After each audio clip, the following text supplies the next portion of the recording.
Good morning, everybody. And I think that we will get started. My name is Isabel Singer. I am an exhibit developer at Lucy Creative. I am also the steering committee chairperson or chief nudge of the Chicago Museum Exhibitors Group. So I want to give you all a warm welcome. If you aren't one of the presenters, if you could mute your audio and video, please. We will be recording this session, and if you have any questions, please just type them in the chat box, and I will make sure to get them over to Sarah, who will be our moderator, and towards the end, she will be running Q&A. And Sarah Ingraham is a senior creative strategist at Lucy Creative, so I have the wonderful pleasure of getting to work with her on a regular basis. And with that, I am going to pass it over to her to introduce the session. Great. Thank you so much, Isabel, and thank you all for being here. I know there is a lot going on and we all have a lot of questions in mind. I think one of the things we all hope to get out of today in this session on questions about touch is really acknowledging we don't have all the answers yet, but we are trying to make sure we're asking the right questions and beginning to share information as we understand it. As we begin to reopen, as we begin to consider reopening, and really looking ahead of how do we think about this in the short and long term. So really glad you're all here. And again, as Isabel said, please leave questions in the chat. We'll do Q&A towards the end of the session. I'm very excited that we have three really wonderful speakers who agreed to be with us today.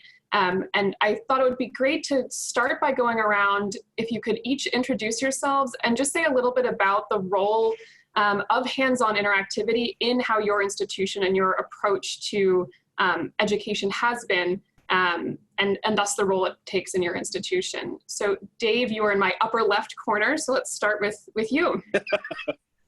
All right, can you all hear me okay? Yep. Okay. I'm Dave Oberg. I'm the executive director of the Elmers History Museum. If you haven't been to visit us before, we have two galleries located in the Gloss Mansion, one of three sites that we operate. And we really pride ourselves on having some innovative, quirky, hands-on learning kiosks and learning opportunities for our family visitors. That includes a really cool map where you can dial backwards and forwards in time that gets a lot of heavy use. You can see how the community's grown and changed over time. I know Martin's on here, and he designed that with us. And then, you know, everything from video footage to touch screen, interactivity. We were supposed to do, for the current exhibit that's coming up, even the back end of a station wagon, you were supposed to load with different luggage as you prepared for your Great Midwestern Road Trip. I mean, it's definitely a big part of our business plan. Great. Glad you could be on this today. Kimberly, how are you?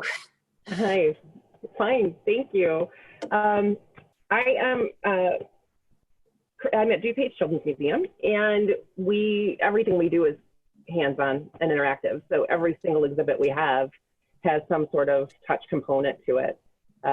So this has been a real challenge for us, thinking about what does reopening look like for us. Great. And Aaron? I am the Director of Research and Evaluation at the Museum of Science and Industry in Chicago. And I'll say that interactivity is what our museum was founded on.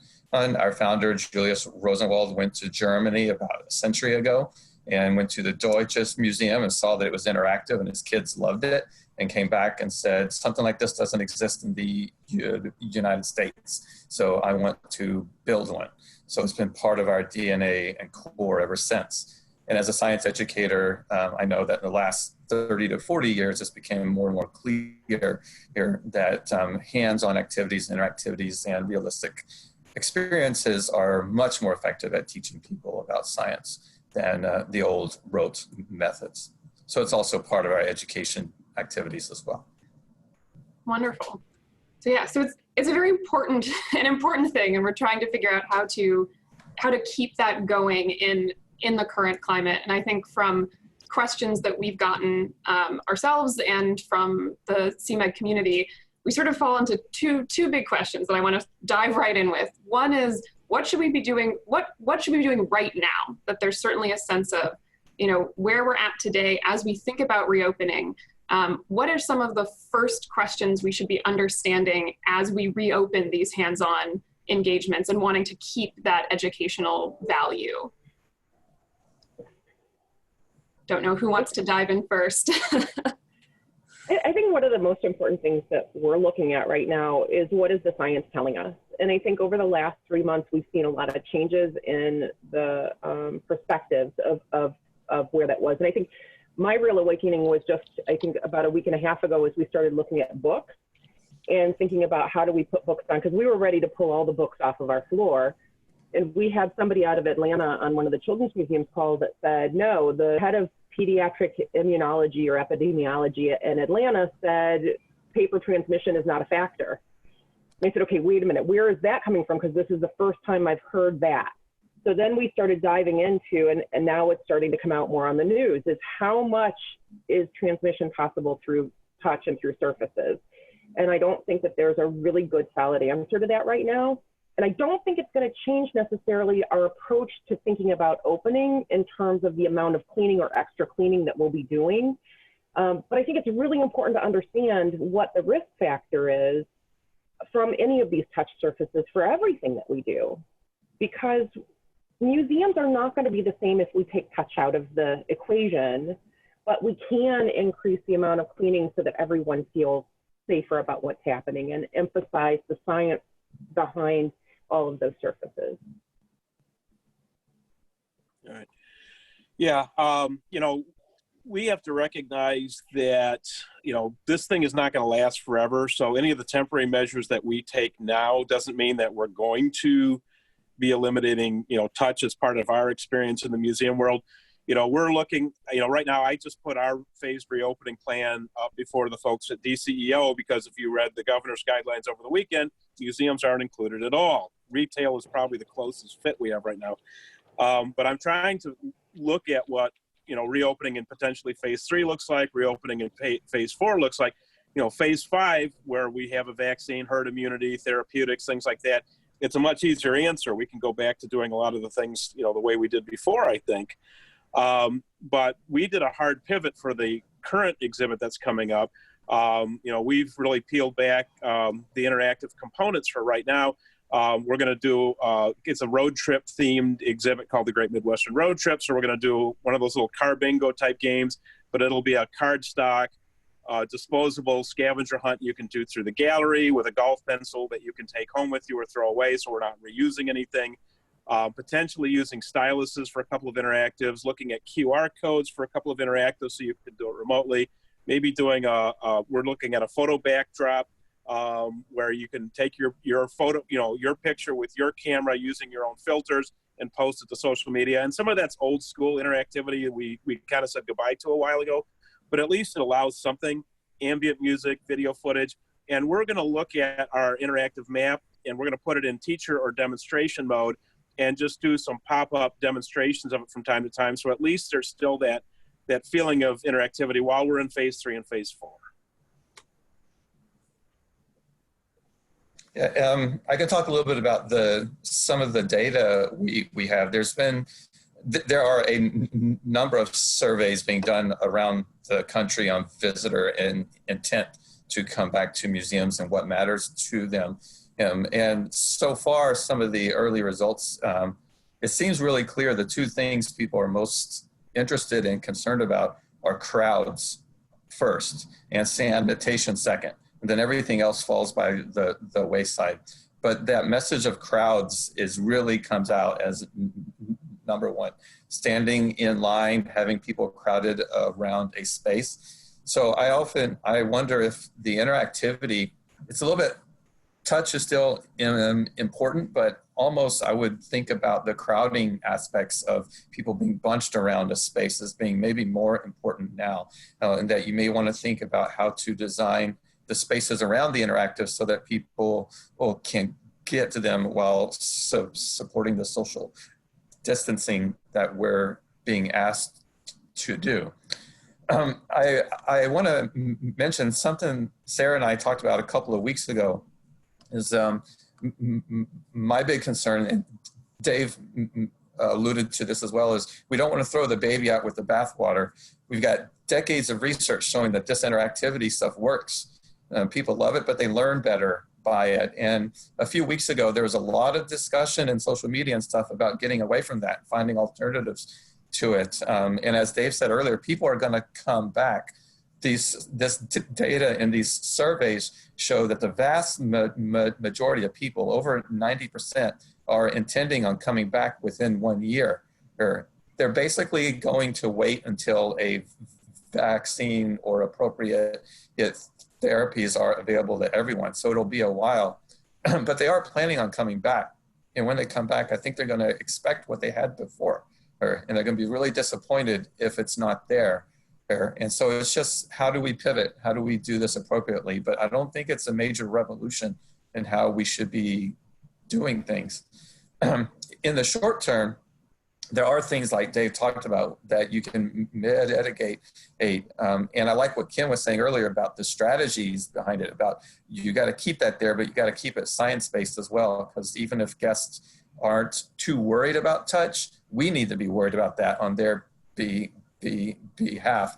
And Kim mentioned how that changes so quickly on it as well. So some things that we've been brainstorming in the education division at MSI is the importance of having live people, facilitation. I personally think that that's the key. That's the solution. Facilitators, when given freedom, are wonderful. They can come up with very interactive ways through just talking and gesture with people to teach people and educate them. So you can have them with an interactive exhibit, but be more than just the hands of a guest, more than just pushing a button that the guest tells you to push, but talk to them about it. Why did they make that decision? Why did they do this? I think it can make the learning experience even better than just a simple interactive by itself. Of course, not everyone have the resources to do that. But I think if you can find a way to make it work, I think having just real people around the exhibits can be a big deal. Dave, you were nodding a lot. Is this something you've thought about as well? Yeah, well, I mean, and again, with the map, that was one thing that, we thought of right away, because when we first reopen, it's just going to be our core staff. We're not even going to bring our volunteers in, but we're all proficient in using the map table, for example. So it could be something as simple as, if you'd like to see this, in operation, if it's a low attendance day, just check in with the front desk. We'll go up and we can facilitate it, or we can, on our busier days, set key times to do that. And we've talked about integrating storytelling into some of the exhibits as well as another interactive component, where at least there's a performance, there's a sense of interactivity going on. I think that's very important. I want to dial back to something else too.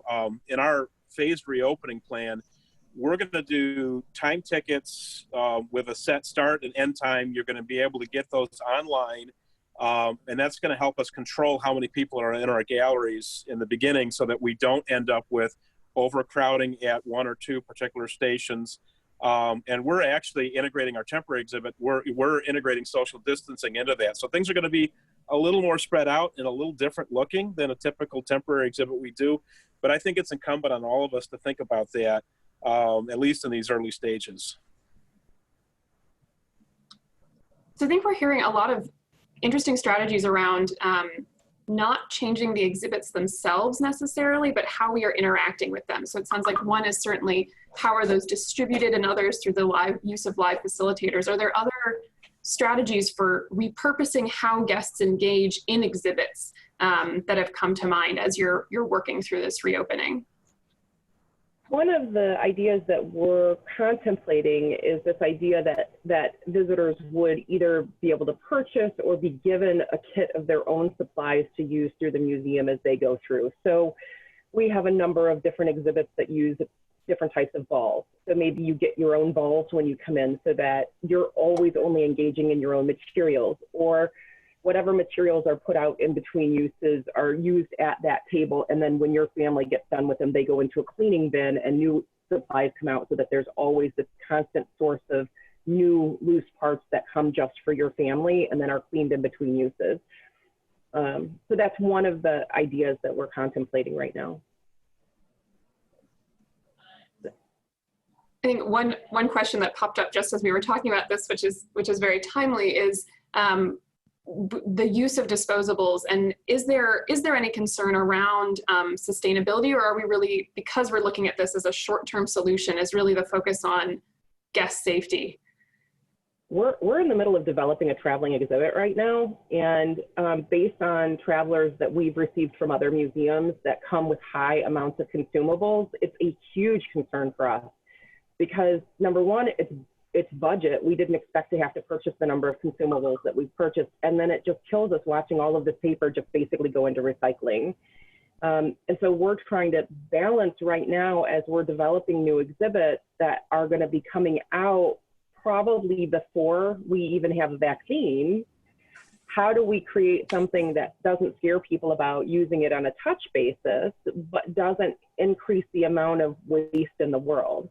And so we're not a fan of having to reuse paper, but we want to make things safe. And so we're definitely trying to balance out what that looks like, then not only for use on our site, where we have a pretty good staff of facilitators that are on the floor, but what happens then when this goes to a museum that doesn't have the capacity for a number of facilitators or staff on the floor, and how do you balance that out? Now, I would say we definitely don't have the right answer today, but we're exploring what those options look like so we can figure out what that best option may be.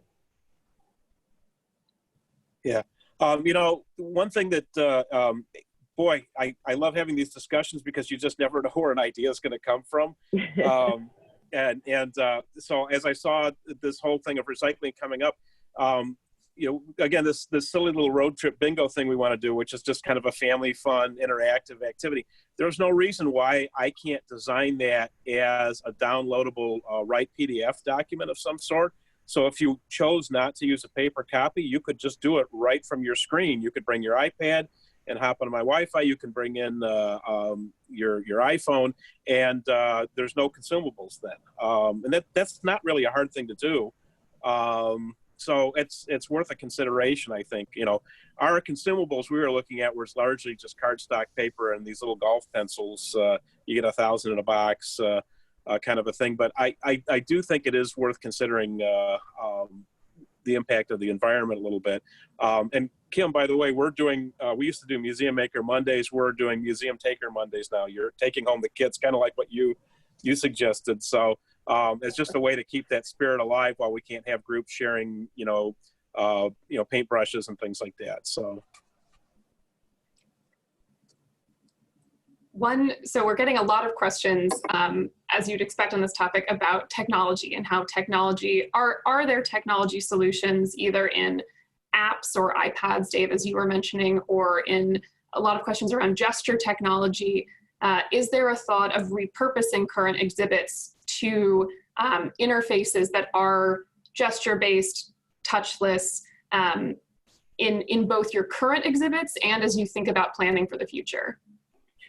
We're converting some of our touchscreen that we were going to use in the upcoming exhibit. We've got motion sensors on those, so we're going to just do our video on a loop, but it's not going to be a loop that's going to go all day and drive somebody crazy whose office is around the corner. But it's one of those things where, the sensor will pick you up when you get within a certain proximity, and that'll spark on. So that's a touchless way to at least integrate some film footage and some fun stuff into the exhibit. And Aaron, I know a lot of that is already in use at MSI, and so I was curious from the experience of that in a of already using gestureless technology as part of the regular experience, if there's a thought from the learnings of, is that something to move more towards, to wait and see until we know more about guest behavior? Well, I can't speak for our exhibit division specifically because I haven't asked them about that. And I think there's a couple of our division members in the session. So maybe if they want to comment in the chat, they could throw out some ideas that they've talked about.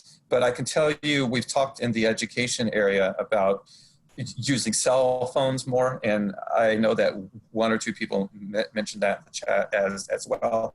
Taking some of the stuff that we've designed for teachers and adapting it to be used by families at home, and or taking things that we would do for a student group and putting it somehow on a cell phone that people can use either outside of the museum or inside the museum. And so that's the technology we've been talking about, because it's so flexible that once all this is over, we could still reuse that for other things. And it's fairly easy to develop on at home, and it doesn't require any kind of equipment work on it. So we've been brainstorming stuff like that in education. And but I'll just give a personal opinion. But to get back to what I was saying earlier is, I don't think you should change if you're developing something new now, unless it's an exhibit that's going to be deployed in a couple of months and it's going to go away in a year. I don't think you should change anything being based on it. You should design it based upon the same best principles and best practices you had before, because in a year where everyone's going to be back to some kind of normal. When it comes to the interactivity piece, the world is going to be different. Museums are going to be different, and they should be. But in terms of that interactivity part, people are still going to want that, and they're going to need it. And I know that we've seen at MSI that gesture stuff doesn't work quite as well as direct touch, and so I would hate to step back and use technology that is a decade old when in a year, the whole reason you're doing it is moot. I agree with not changing. I think that we need to keep on the path forward. I would just do a shout out for some of the gesture technology that we have had some great success with exhibit experiences that were intentionally designed to be touchless. And I would say that when the whole idea first came to us to do this, we were very skeptical about how many problems we were going to have. Would it freeze up? Would it work? Would it actually recognize? And I'm doing a shout out to my buddy George, who's on the call right now. George Berlin helped us design 2 different exhibits that worked really, really well to accomplish what we wanted to do. And so it goes back to, you have to know exactly what the experience is that you're looking for and design for that, because you have to be very intentional about it. And for us, it worked. But I think changing or converting something that wasn't designed to be that, I can't imagine that could be necessarily as successful. Yeah, apologies if I threw shade on a particular technology. You should use the right tool for the job, and sometimes gesture is absolutely the right tool. Thank you, Kim. So as we look at the long term, it sounds like we stay the course on what our best practices already were, that of what we know about visitors and what we know about interactivity and how we design it. And so it really is this consideration for what happens in a year scale. And I'm curious, both, we talked a lot about how we are looking at the visitor experience changing around this. What is the discussion around touch concerns and staff, both in terms of, we've talked a little bit about increased use of facilitators. I don't know, Dave and Kimberly, how this is thought of in your institutions as well, but also around staff safety and how is that part of the conversation as well when we talk about high touch spaces? Yeah, so we have a commitment, we know at least in the short term, all of us are going to be spending a lot more time with the general public and a lot less time in our office. And, and that's going to change our programming and what have you. We're prepared for that. We're not ready to open until we knew we had a secure supply line of all of the appropriate cleaning materials, which we have lined up through our central stores, thankfully. But we've got to, again, it's us cleaning this stuff. Those of us who are on staff, we have to take the appropriate precautions for all of that. And that includes, we already have our cloth face coverings, what have you, having the smocks, having disposable gloves, and you don't wear them. They're disposable for a reason, and this does have an impact on the environment. But you do your cleaning, you peel them off, you have to learn how to do it right, you take the one off, you take the other one off, and it fits inside the first one. And and it goes in the garbage. It doesn't get reused again. And that's environmentally, it's a horrible thing, but that's what we've got to do to take the extra precautions right now, I think, to protect our staff and our volunteers as we phase them back in and bring them back into the institution as well. Yeah, I mean, I think one of the things that we've really been looking at is, you know, we don't know yet when the museum will reopen to the public. And what we do know is that the governor just opened up summer camp options. And so when we heard that last week, we thought, okay, well, we're planning right now a virtual summer camp. How could we just bring people in? And as we started looking at it, we've determined that we're not ready to face that risk factor yet. It doesn't mean that we might not change our mind next week, but thinking about, are we putting our staff at risk? Are we putting the kids at risk? Can we make sure that we actually have a fully safe environment? Not sure. So we want to still continue to watch where everything's going. And we just finished the first draft of what we're calling our reopening playbook, that we've essentially listed out all of the phases of opening and everything that we need to have answered in order to be able to reopen in each of those phases. So we're hoping to get some staff back in the building to start on some of the maintenance issues. We consider that essential. And under phase 3, we know we can have people in the building doing those things. But then the question becomes, okay, so I'm going to bring all my workshop guys in who sit right next to each other when they're at their desks in the shop. Do I have 6 feet? Do I need to put a plexi barrier? Can I trust that they're going to do the right thing? They all want to keep themselves safe too, so I can't see them up on each other breathing, but what as an employer do I have to do responsibly to make sure that they are doing the right thing? And so we're looking at absolutely every factor, from when we bring our staff back into the building, making stairways directional so that you have one ways up and one ways down so that people aren't passing each other on the stairwells.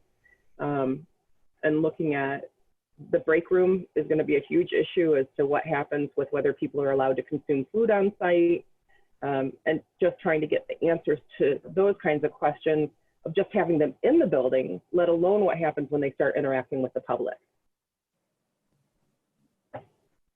Yeah, there's tremendous concern at MSI for all of those things, and also we're starting to hear a lot of guests are pushing us to reopen, and we're getting pretty strong language from guests via various channels about, why aren't you open? When are you going to open? So we're now worried about a surge in the first couple of days, or the first week or two. And yes, we're planning on doing time ticketing like Dave talked about too, to try to handle some of that.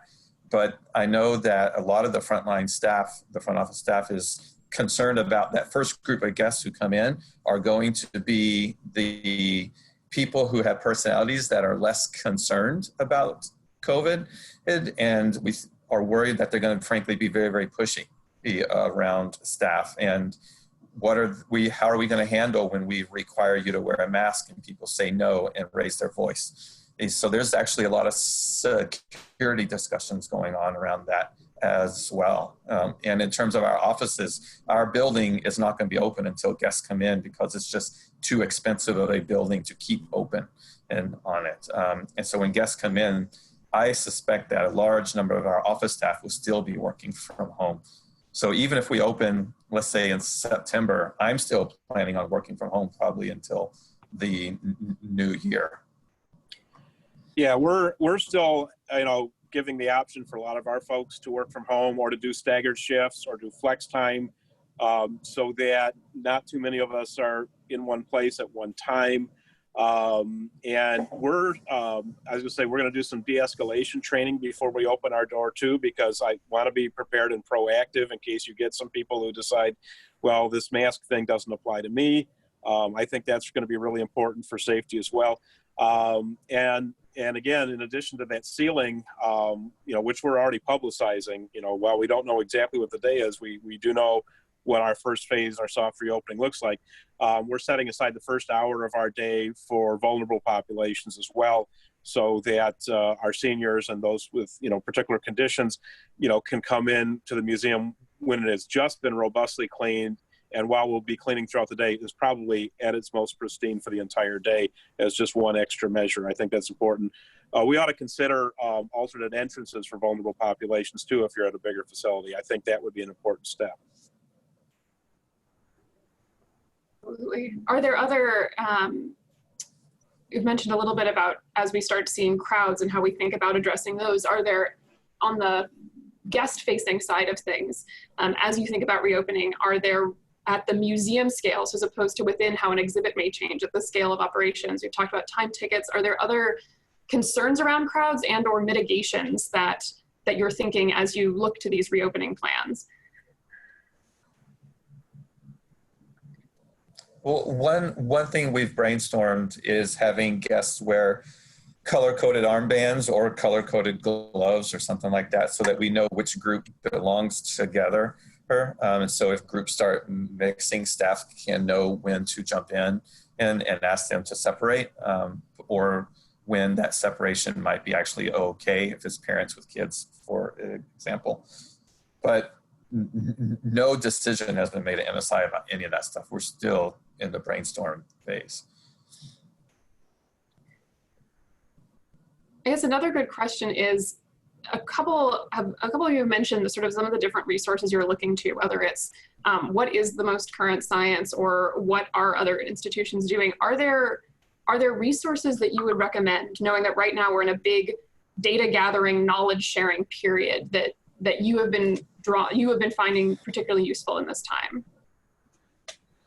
I check very regularly now with American Alliance Museums and American Association for State and Local History, because now they're pushing out a lot more webinars and a lot more museum specific stuff out there. A couple of weeks ago, there wasn't much. Now it looks like a lot coming down. And AAM has done a nice job of getting different museums to put their reopening plans online, so you can see some industry specific material out there.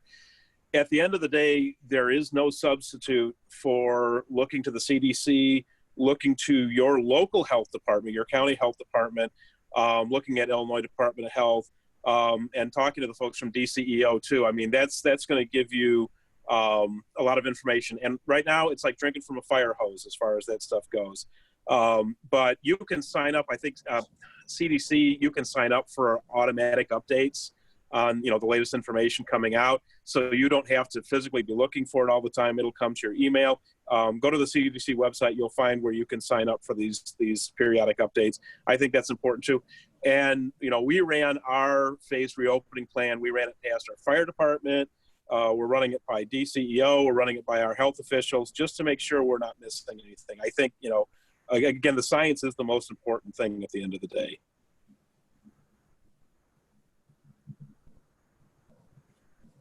I think for the actual science, I like nature.com, which is the website for the journal Nature, which is one of the top 2 or 3 in the medical field. And because, as Dave said, we are drinking from fire hose. So if you go to Google Scholar, there's so much COVID stuff being posted every day. Hey, Nature does a really good job of making sure that it's only the best stuff is getting through them. And they also do a good job of, usually, but not always, is having a readable summary of what this particular research article means and is saying. And that's usually written by someone who's not one of the authors. So it gives you a good idea of how the field is reacting to this. So yeah, like I think Kim said earlier, or somebody else mentioned earlier, how it seems to be the research field is moving in the direction that touch is not nearly as important of a vector as aerosol. And yes, there's been a lot of studies on that, but I'm waiting for Nature to come out and show the definitive meta-analysis or their take on all that before I'm willing to make any changes to my plans based on that. So, and they also post all their stuff on this topic is free also. So if you're interested in the science part, I like them. Yeah, and I think we're going to know so much more over the next couple of months. And I know for some museums, they're going to be opening up this summer. I just heard about DCEO is starting to send out letters to museums saying that they can open.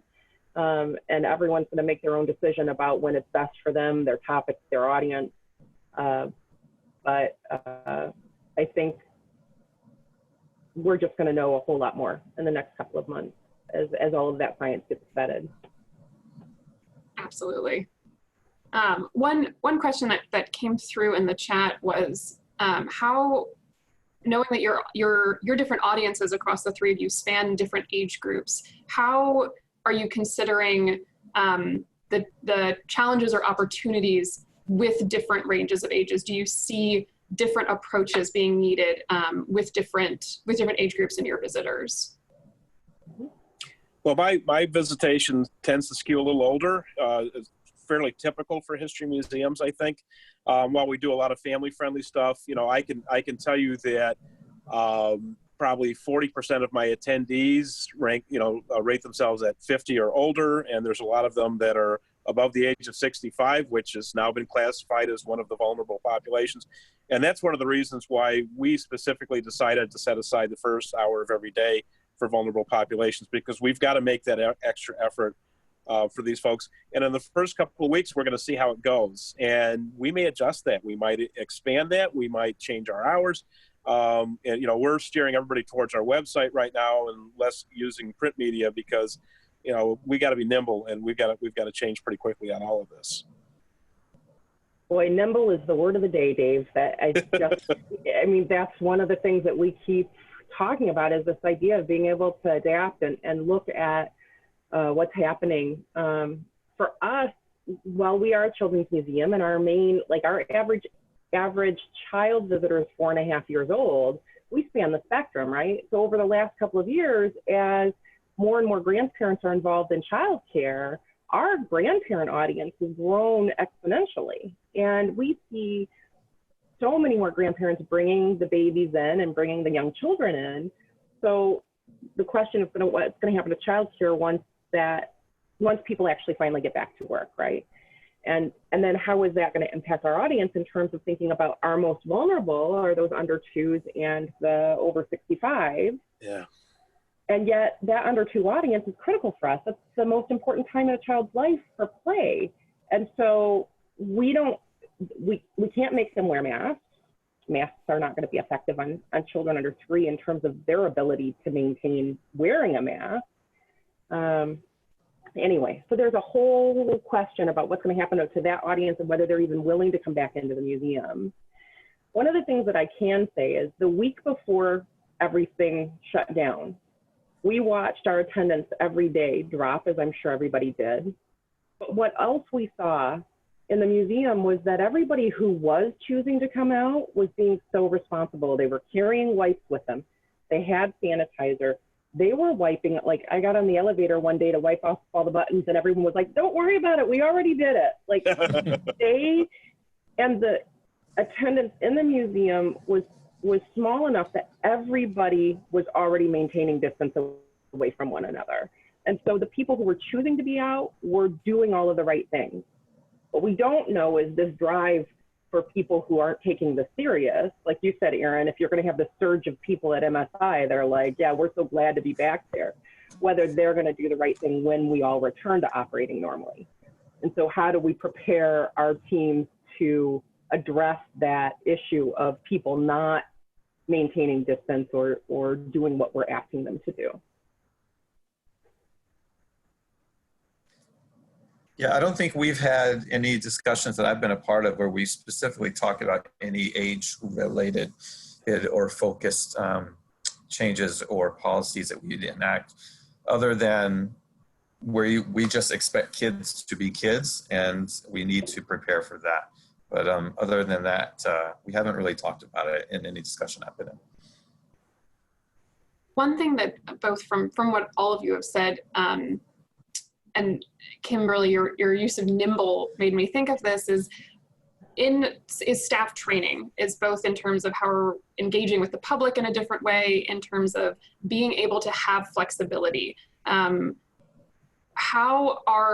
is thought going into how staff, the needs for staff and how that staff training may evolve? I know, Dave, it sounds like you have de-escalation training is in the works right now. Are there other thoughts around what new support you will need from your on-the-floor staff? Or we're trying to get the doors open and then this will come next. Oh no, that's definitely part of our plan. we have been doing de-escalation training for probably 10 or 12 years. That we know we deal with so many vulnerable populations that the idea of helping to de-escalate situations is really critical. And so we've been using a program called Wakanja that was developed in Minnesota. And we fully expect before we bring staff, frontline staff back into the building to have an aspect of that be kind of this added pressure and to work those scenarios into that training program to prepare staff to be able to think about what that looks like. One special training we are investigating is a framework called Trauma Responsive Educational Practices, TREP for short. It's developed by some professors out of the University of Chicago. So, and the idea is to train staff on how to go into this with the assumption that children, when they come to MSI, have just been through a traumatic event.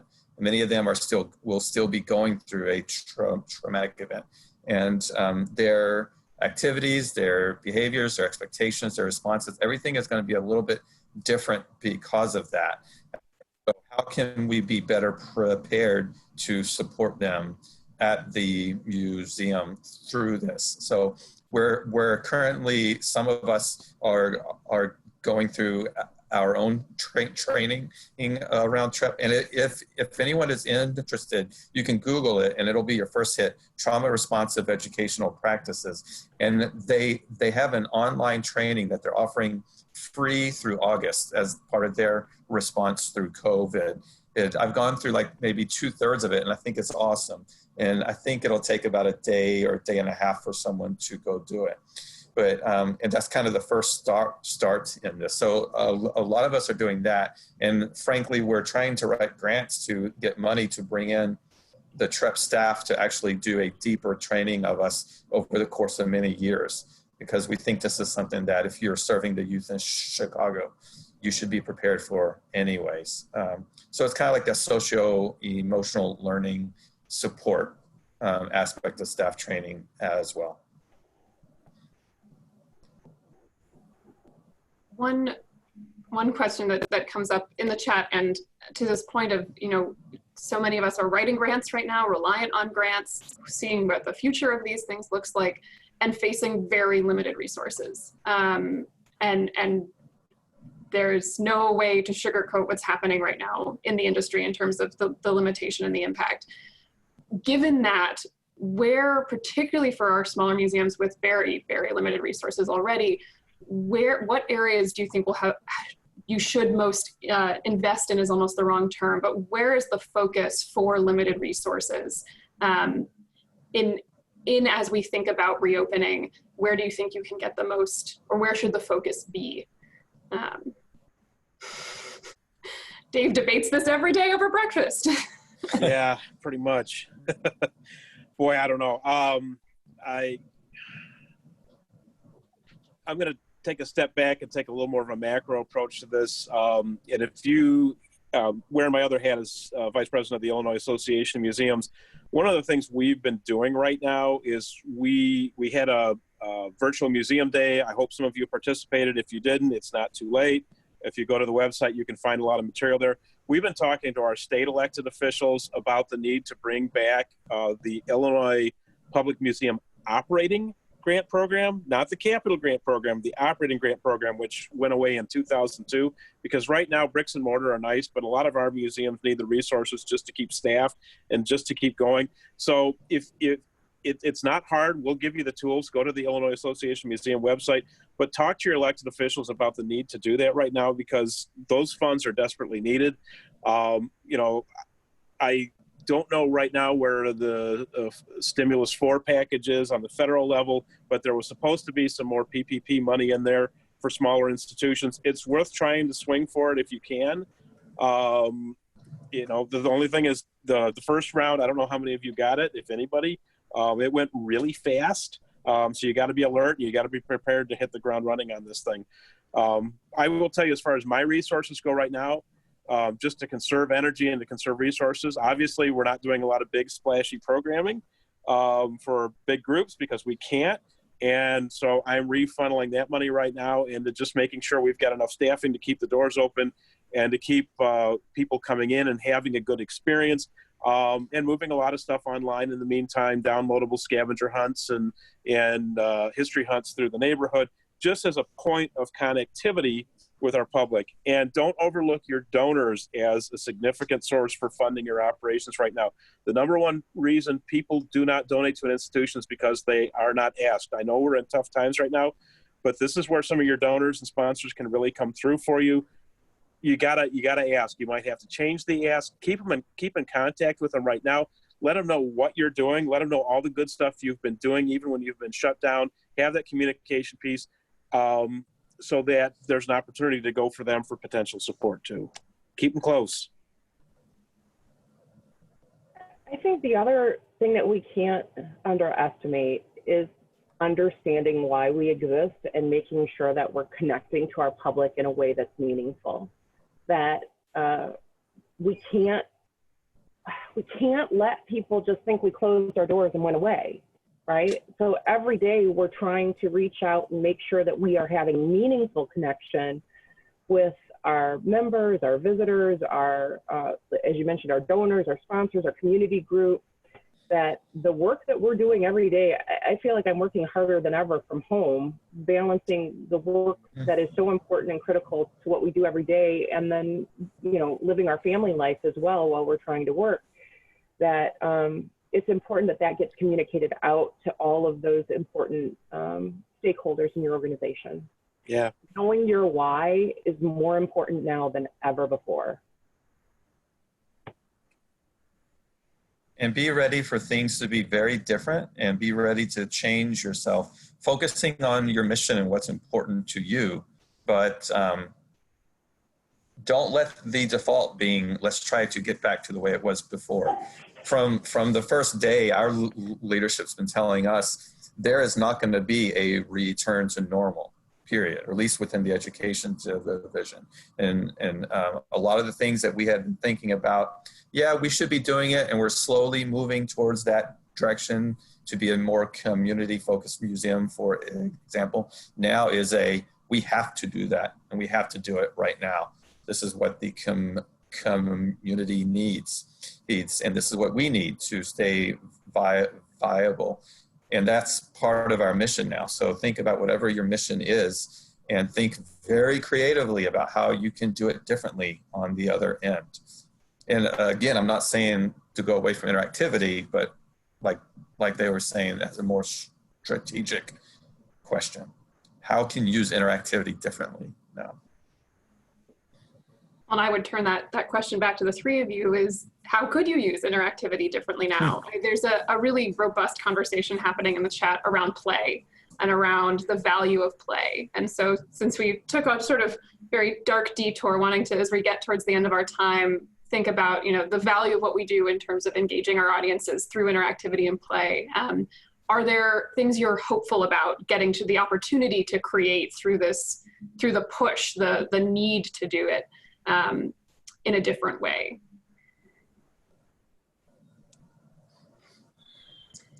Well, simply being more relevant and being a better institution for the community is going to make the guest experience better all across the board in every way. And play is part of that. Learning is part of that.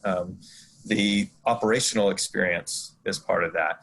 But just by making ourselves more relevant to everybody's lives, I think just lifts all boats.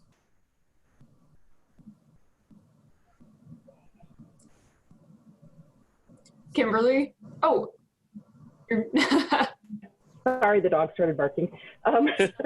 We can't separate play from learning. I got really excited when I started seeing that conversation come up in the chat box. That I think that's for us, playful experiences and the challenges of creating playful experiences that maybe don't necessarily have the same type of loose parts that we would think about has really pushed us to, in some ways, be more creative about what those experiences can be, and how do we make that richness of how do we think about the richness of materials in a different way? And it's a challenge, but I think it's an important one. And I think that we just can't separate that. Even as adults, the way that we play impacts our learning too, right? We don't ever stop playing. We just play in a different way than we did. Although some of us still like to play in the mud, right? Give me a good rainstorm. So. Yeah, you know, I can't stress how important it is to have that sense of fun. I was lucky enough to go through, some of you have probably been through the old fish philosophy training program at one point or another in your careers. You know, the crazy Seattle Pikes Fish Market and how they create that sense of fun and that sense of play in everything they do. And just talking to everybody here, I already got a couple ideas. Again, this is why I love doing these things, of what we can do. We're goofing around with the idea of almost doing like a community-wide clue game with all of the staff as the suspects, and you got to go and find these things. And it's a way to connect people to their businesses a little bit. But many years ago, when I first worked at Tinker Swiss Cottage Museum, we dusted off an old parlor game that's called the Family Coach. And what you do is you read a narrative, and everybody has a part in the story. And whenever you get to your part, you have to stand up, turn around, and sit back down. And then anytime the word "the family coach" comes up, everybody stands up, spins around, turns upside down. I'm doing it on our lawn. I got an acre of campus right here. We could have a ton of fun with that. And it's just a fun way to kind of connect people with a parlor game they might have played in the old Gloss Mansion, and just create that sense of fun and interactivity in a safe way. I look forward to getting to play a distributed clue game through Elmers one of these days. I unfortunately think I want to wrap us up. I know we have a couple announcements from CMEG before we do, but did want to give the three of you a last chance if there were anything else you wanted to share or keep in mind as we think about what we're asking and what we're seeing as we re-engage our guests in interactive ways. I just want to emphasize something that Aaron said, and all of us, I think, the reason why we're here today is you just can't take touch out of museums. We made so many strides over the last 10 and 15 years to make sure that we have amazing interactive experiences in all of our museums across every field. And I know it's going to be a challenge for us, but it's such a critical part of learning that I really hope we can all continue to find great solutions to creating those amazing experiences for our visitors, instead of just walking away from them and saying, okay, nobody can touch anything ever again.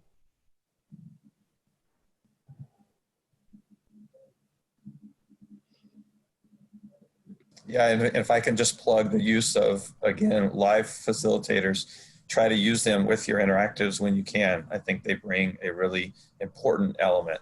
And at times like this, their flexibility can really make a interactive experience fun. Yeah, and you know, I just want to reiterate what came at the beginning of this. Don't throw the baby out with the bathwater. You know, we're going to get to a point where, God help us, hopefully sooner rather than later, there's going to be a vaccine, there are going to be therapeutics, there's going to be herd immunity, some combination thereof. The things that worked, you know, we're going to go back to. But this might actually get us to maybe get away from some of those more meaningless interactives like the discovery flaps and the 1,000-piece things that we're cleaning. Maybe we'll be a little more thoughtful about the way we integrate touch into our exhibits, but it's certainly not going to go away in the longer term. Great. Well, on that note, thank you all so much. The activity in the chat alone is a testament to how stimulating this conversation has been and how inspiring for people. So really thank you for taking the time to share all of your thoughts and work with us. And the session is recorded and we will be saving the chat, and I'm going to hand it over to Isabel for last wrap-ups from CMEG. Thank you so much, Sarah, and thank you again to all of our speakers. Speaking about resources that can help you guys as you're reopening, CMEG would love to be a resource for you. So in the chat, I am putting a link to our Google survey about our future programming, and we would love for you to fill that out by June 1st, and then we will be able to provide you with more valuable programming that's really going to help you with some of the challenges that you're facing right now. I also want to say thank you to all of the people that helped plan this webinar as well. And with that, I think we're going to wrap it up. We will have a recording of this and we'll post it in the Facebook group as well as on our website.